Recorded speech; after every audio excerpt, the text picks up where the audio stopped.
2024च्या लोकसभा निवडणुकीचं बिगुल वाजलेलं आहे. एक एक करून प्रत्येक पक्षाच्या उमेदवार याद्या देखील जाहीर होत आहेत. भाजप पुन्हा एकदा मोदी सरकार सत्तेत येण्यासाठी तयार आहे असं दावा करते आणि त्यासाठीच भाजपनं मोठी मोर्चे बांधणी तयार केली आहे. भाजपच्या आत्तापर्यंत ज्या उमेदवारांच्या याद्या आल्या त्याच्यामध्ये अनेक मंत्र्यांना पुन्हा एकदा संधी देण्यात आलेली आहे. मात्र याच भाजपच्या यादीमध्ये एक महत्त्वाचं नाव आहे मंत्र्याचं, जे पहिल्यांदा जनतेतून निवडून येण्यासाठी सज्ज झालेलं आहे आणि ते नाव आहे पियुष गोयल. आणि पियुष गोयल सर आत्ता झी 24 तासच्या या न्यूजरूममध्ये आहेत. आपण त्यांच्याशी गप्पा मारणार आहोत. भाजपचं मिशन 2024 नेमकं काय आहे आणि जनतेतून निवडून येण्याचा त्यांनी विचार नेमका का केला हे आपण जाणून घेणार आहोत त्यांच्याकडूनच. सर तुमचं खूप खूप स्वागत. मी हिंदीत त्यांना प्रश्न विचारते.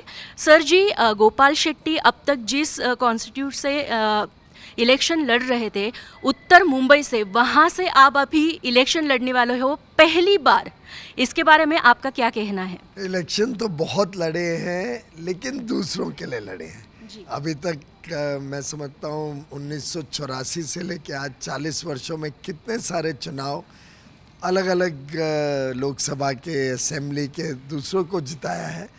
मुझे बड़ा गर्व महसूस होता है और मैं सौभाग्यशाली हूँ कि प्रधानमंत्री नरेंद्र मोदी जी ने इस बार मौका दिया मुझे कि मैं भी चुनावी दौड़ में आऊं, जनता के बीच जाऊं, जनता का आशीर्वाद लूं. और काफ़ी उत्साह भी है, काफ़ी अच्छा लग रहा है लोगों के साथ मिलना जुलना, काम में लगना. और प्रधानमंत्री नरेंद्र मोदी जी का जो आकर्षण है, जो लोकप्रियता है, जो विश्वास आज लोगों के बीच में है, मुझे पूरा उम्मीद है और पूरा गारंटी है कि देश में अब 400 सीटों से आगे एनडीए को मिलेंगे. और मोदी जी अपनी थर्ड टर्म में जो आधारशिला बनाई है एक विकसित भारत बनाने की, उसमें बहुत महत्वपूर्ण कदम आगे उठाएंगे. जी, तो मोदी की गारंटी है, वो गारंटी पूरा करने के लिए आपका भी योगदान उतना ही रहेगा. वो तो माननीय प्रधानमंत्री नरेंद्र मोदी जी अलग अलग दायित्व देते हैं, लेकिन जो भी दायित्व प्रधानमंत्री जी देंगे उसको अच्छे तरीके से निभा के मोदी जी की गारंटी, यानी गारंटी पूरा होने की गारंटी है, तो अवश्य उसके लिए दिन रात एक करेंगे, देश को नई ऊंचाइयों पे लेके जाएंगे. और मैं समझता हूँ एक विकसित भारत, विकसित महाराष्ट्र, विकसित मुंबई, ये हम सबका सपना है. और मोदी जी कहते हैं सपने भी बड़े देखो और फिर उसको साकार करने के लिए बड़े काम करो, मेहनत करो. गोयल सर, आपको जो मतदार संघ दिया गया है गोपाल शेट्टी का, उत्तर मुंबई का, हमें पता है 2014 में गोपाल शेट्टी वो हाईएस्ट मतों से इलेक्ट हुए एमपी थे. मोदी के बाद सबसे ज़्यादा जिनको वोट मिला था वो गोपाल शेट्टी थे. वो मतदार संघ पीयूष गोयल को देने का एकंदर भाजपा का मंसूबा क्या था? ये निर्णय तो भारतीय जनता पार्टी की इलेक्शन कमेटी लेती है. माननीय प्रधानमंत्री जी के नेतृत्व में बैठ के ये सब निर्णय लिए जाते हैं. लेकिन मैं मुंबई का हूँ, मुंबई में रहा हूँ, बचपन भी, पैदा भी यहाँ हुआ, पूरा बचपन यहाँ बिताया. और वर्षों वर्षों तक एक मुंबई के नाते जो अनुभव रहे, उससे मेरी बड़ी इच्छा थी कि मुंबई से ही मैं चुनाव लड़ूँ. और प्रधानमंत्री जी का भी लगभग ऐसा ही निर्णय था कि सबने अपने अपने शहर से, अपने अपने राज्य से चुनाव लड़ना चाहिए. तो मैं समझता हूँ मेरा सौभाग्य है कि मुझे मुंबई से लड़ने को मिल रहा है. अब मुंबई में कौन सी सीट वो तो फ़र्क नहीं पड़ता. एक मुंबई अपने आप में कितना वाइब्रेंट और एकत्र माना जाता है कि मुंबई हो, महाराष्ट्र में किधर से भी मैं लड़ता तो मुझे तो बहुत सौभाग्य महसूस होता. जहाँ से मैं पैदा हुआ वो मुंबई साउथ सेंट्रल, पर वो सीट राहुल शेवाले जी गठ नेता है हमारे पार्टनर शिवसेना के, तो स्वाभाविक रूप से उनको मिलनी थी. तो शायद इससे मुझे उत्तर मुंबई, पर एक मुंबई के नाते मुंबई मुंबई है और मुंबई में रहूँगा, मुंबई की सेवा करूँगा. जी गोयल जी, बीजेपी को तीसरी बार सत्ता में आना है, लेकिन कांग्रेस और इतर जो विरोधक है उनकी इंडिया अलायंस भी इस पूरी रेस में है। 101 तगड़े उम्मीदवार वो भी दे रहे हैं। तो इस सारी भगदड़ में आपको क्या लगता है कि खास करके महाराष्ट्र में कितनी सीटें बीजेपी अलायंस की आ सकती है, एनडीए की? मैडम, मुझे नहीं लगता इंडिया अलायंस कुछ बहुत ज़्यादा प्रभाव कर पा रही है। पहली बात तो इंडिया अलायंस कहाँ है कहाँ नहीं है वही ढूंढना पड़ता है। एक जगह गाली देते हैं एक दूसरे को, दूसरी जगह मित्रता बनाते हैं। मुंबई में इनकी सभा होती है तो ममता बनर्जी जी आती हैं पश्चिम बंगाल से, लेकिन कांग्रेस को ठुकरा देती हैं। पश्चिम बंगाल में उनको एक भी सीट नहीं देती है। वहाँ कांग्रेस के नेता जिस प्रकार की भाषा में ममता जी के बारे में बोलते हैं, विजयन जी, पिनरई विजयन, केरल के मुख्यमंत्री, रोज कांग्रेस को बहुत तीव्र आलोचना करते हैं। दूसरी तरफ कोई और राज्य में जाके मित्रता होती है। इनका कुछ समझ ही नहीं आ रहा है, ना कोई नीति है ना देश हित की नीयत है। तो पहली बात तो इंडिया अलायंस क्या है क्या नहीं है वही ढूंढना पड़ रहा है, समझना पड़ रहा है। आम आदमी पार्टी के साथ मित्रता दिल्ली में, और शत्रु बने हुए हैं पंजाब में, एक भी सीट नहीं दी। कांग्रेस के सभी नेता दिन रात उनको अभद्र शब्दों में बात करते हैं। वहाँ के मुख्यमंत्री कांग्रेस को उल्टा सीधा बोलती है। तो ये कोई अलायंस तो दिख नहीं रहा है। नेता नहीं तय कर पा रहे हैं, कोई प्रोग्राम नहीं है कि कैसे देश को विकसित बनाएंगे, कैसे देश को आगे लेके जाएंगे, कैसे युवा युवतियों को नए अवसर मिलेंगे। तो मेरा मानना है कि एक फेल्ड स्टार्टअप की तरह ये इंडिया अलायंस पूरी तरीके से फेल हो गया। भ्रष्टाचार से घिरी हुई पार्टियां जिनमें परिवारवाद हावी है, जहां अगर आपको पार्टी में काम करना है तो आपको एक परिवार का ही सदस्य हो तो मौका मिलेगा, नहीं तो दूसरे कार्यकर्ताओं का कोई सम्मान नहीं है। आखिर शरद राव बैठे हुए हैं सिर्फ सुप्रिया के लिए, पूरी पार्टी ने उनको छोड़ दिया सिर्फ, पर वो सुप्रिया जी को लेके बैठे हैं। उद्धव ठाकरे जी ने, पूरी पार्टी ने उनको छोड़ दिया सिर्फ इस विषय पे कि उनको अपने लड़के को बिठाना था। वहाँ पे लालू यादव को सिर्फ तेजस्वी की चिंता है, बाकी पार्टी के साथ कुछ भी हो जाए। हेमंत सोरेन जी अपनी पत्नी को बिठाने में लगे हुए हैं। फारूक अब्दुल्ला जी, उमर अब्दुल्ला जी की चिंता करते हैं और किसी की नहीं। तो अभिषेक बनर्जी ही दिखता है ममता बनर्जी जी को। तो ये पूरी जो गठबंधन है इंडिया अलायंस का, उसके ऊपर लोगों का आस्था उठ गई है। उनको लगता है ये तो सिर्फ परिवार को ही प्रमोट करने में लगे हुए हैं, कोई उनको देश हित, जनहित, देश का कल्याण, गरीबों का कल्याण, देश में अच्छा शासन हो, अच्छा सरकार चले, उसकी कोई चिंता नहीं है। और दूसरी तरफ प्रधानमंत्री नरेंद्र मोदी जी दिन रात एक करके भारत के लोगों का हौसला बढ़ा रहे हैं। भारत को एक विकसित भारत बनाने के लिए 24 घंटे काम करते हैं। भारत की मान और सम्मान विश्व में उन्होंने नई ऊंचाइयों पे पहुंचा है। गरीबों का कल्याण किया है। 25 करोड़ लोग गरीबी से निकलना ये कोई छोटी उपलब्धि नहीं है। देश को भ्रष्टाचार से मुक्त करना बहुत बड़ी बात है।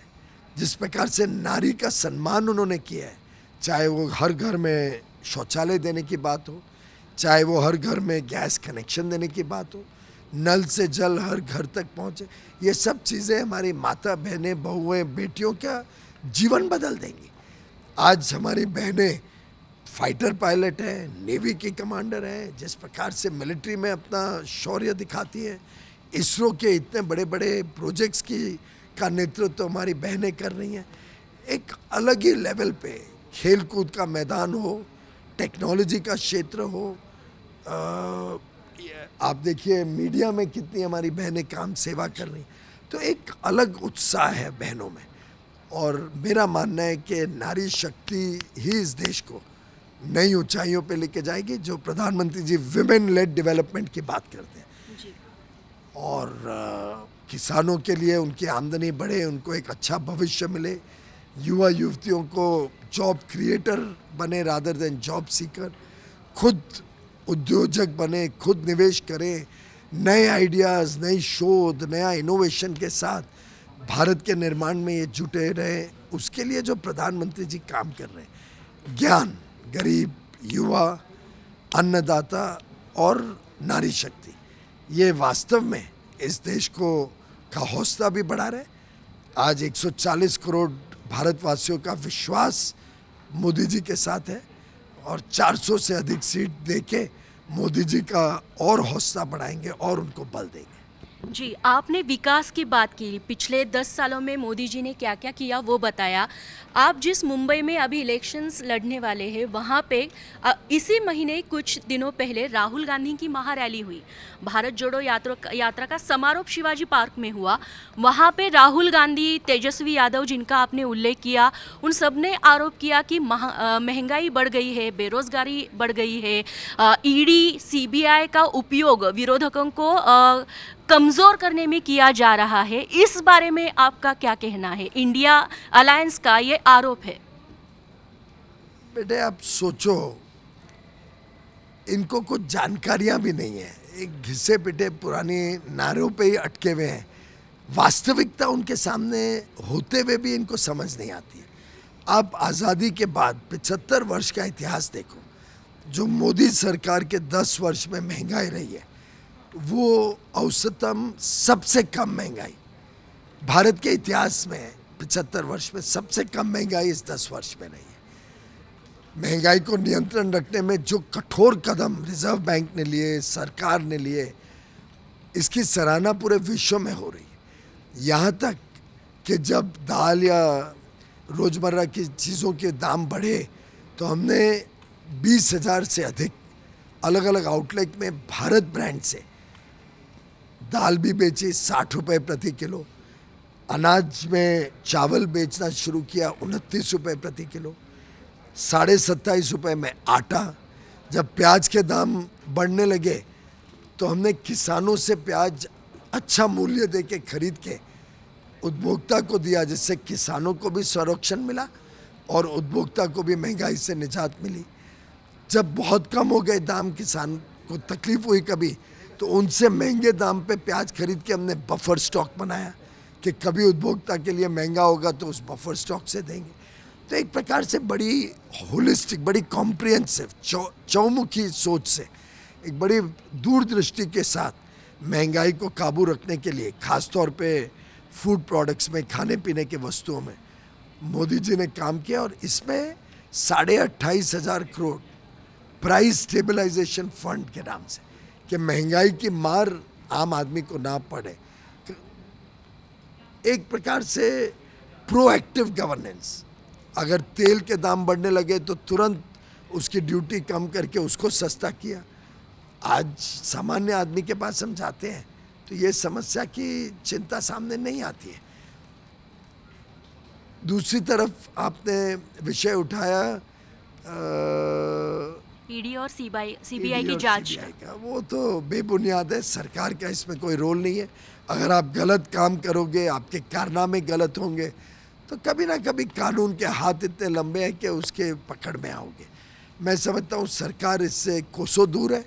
ये एजेंसीज जो उनको जिम्मेदारी है उसके हिसाब से काम कर रहे हैं। भारत में कोर्टों की बड़ी ताकत है, कोर्ट का रूल ऑफ लॉ है और कोर्ट सभी को न्याय देती है। ये जो सिलेक्टिव रीडिंग है कि अगर कोर्ट ने कभी सरकार के खिलाफ निर्णय दे दिया तो कोर्ट बड़े अच्छे हैं, कोर्ट ने कभी सरकार के एक्शन को सही माना तो कोर्ट गलत है। ये जो कोर्ट के ऊपर दबाव डालने की कोशिश विपक्ष करती है या इन एजेंसीज पे दबाव डालने की कोशिश करती है, मैं समझता हूँ बहुत ही निंदनीय है। इन सबको अपना काम स्वेच्छता से करने देना चाहिए और इनके ऊपर जो प्रेशर डालने की विपक्ष कोशिश करती है, इसको अभी 600 लॉयर्स ने भी पत्र लिख के चीफ जस्टिस को उसका विरोध किया है। जी जी।